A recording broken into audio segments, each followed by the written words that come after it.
Ever since humans, that's us, stopped hunter-gathering and started managing the land, we have been creating a very specialised landscape.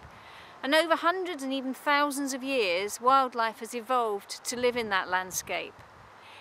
In the last 70 years, this has changed. We have started intensively managing our agricultural land, and this is not so good for wildlife.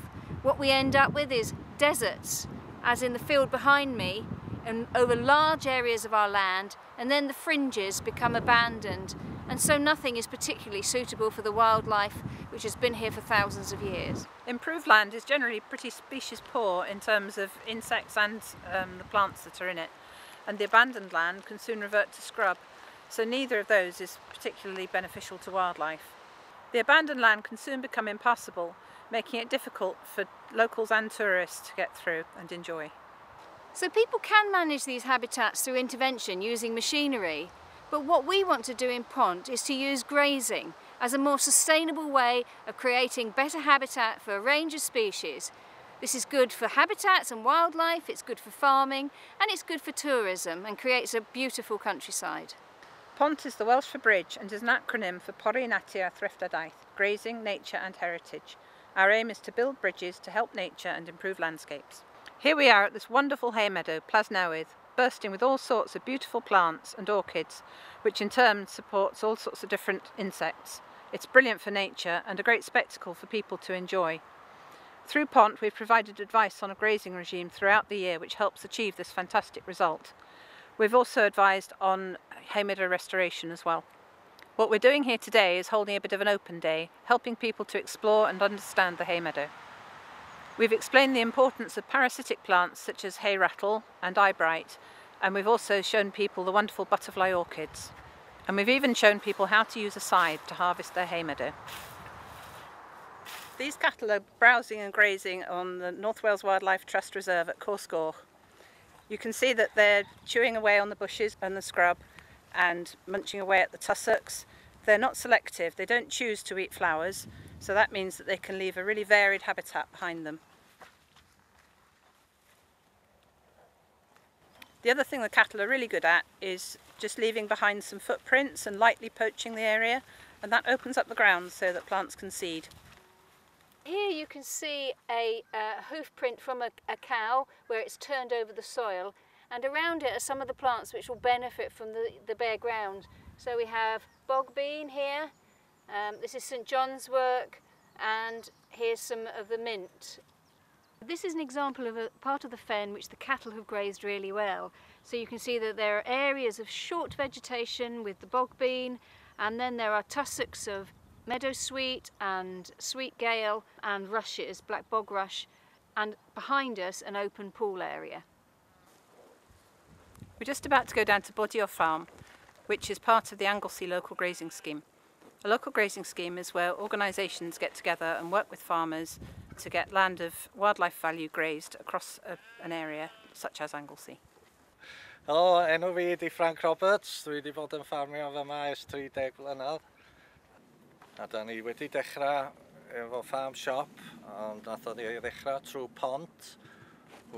Nath gael chill room unig a cutting room. A o fanna da ni wedi mynd I farm shop.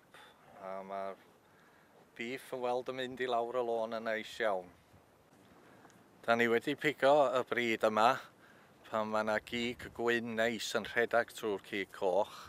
Mae fatha marbling arno fo. Mae'r pobl yn mwynhau o'n ofnadwy, maen nhw'n dod yn dôl o hyd. Mae'n neis gweld yr anifal wedi cael ei geni yma, cael ei ddarfod yma, a pobl yn mwynhau o, a cael clywed gyn nhw hefyd. So dwi'n gweld yr llun I gyd. We've got Holyhead Mountain up there, and over to the right is Holyhead and Holyhead Harbour, and we're stood in Breakwater Country Park. Pont's been helping with the grazing here for the last 7 years. None of this land was grazed previously, but we've had close shepherded rare breed sheep on Holyhead Mountain and Carneddau ponies on the park. The ponies have done a wonderful job here at grazing this coastal heathland and coastal grassland, and this is a fantastic area for these habitats. So behind me you can see the purple of the common heather and bell heather, which is characteristic of the heath here, and here you've got this lovely grassland with eyebright, cat's ear and pettywin.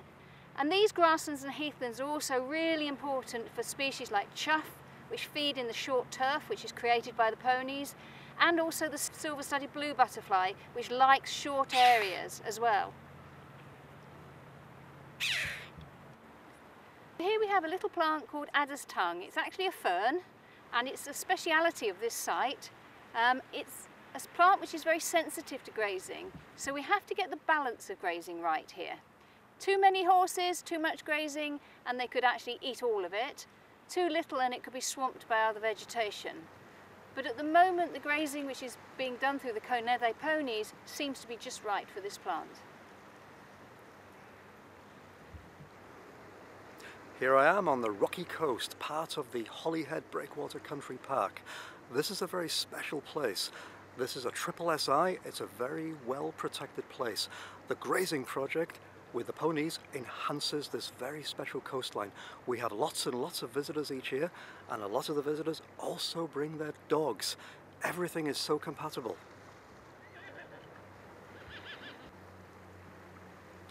Pont have been massively helpful in getting this grazing project to the way that it needs to be.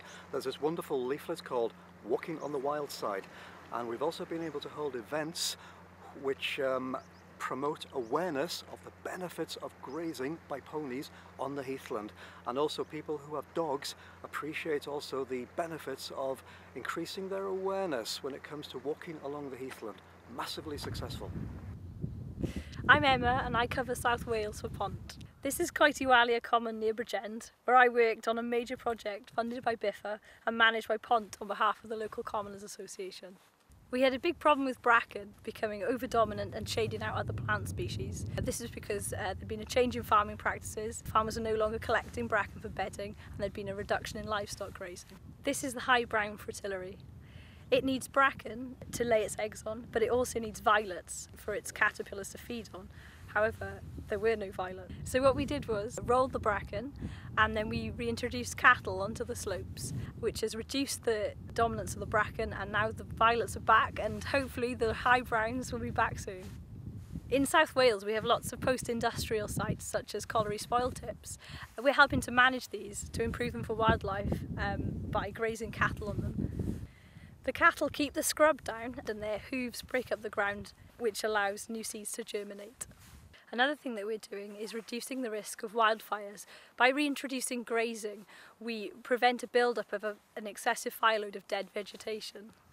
I'm Dick Squires and I'm covering Mid Wales for Pont. This is a typical area where it hasn't had grazing for about 5 or 6 years.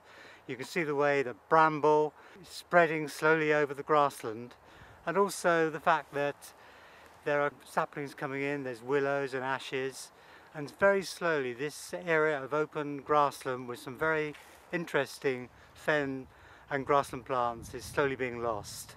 And if you look at the hill just behind us over here, you'll see the way that it's absolutely covered in bracken, which has increased dramatically over the last 20 years as the grazing has been reduced.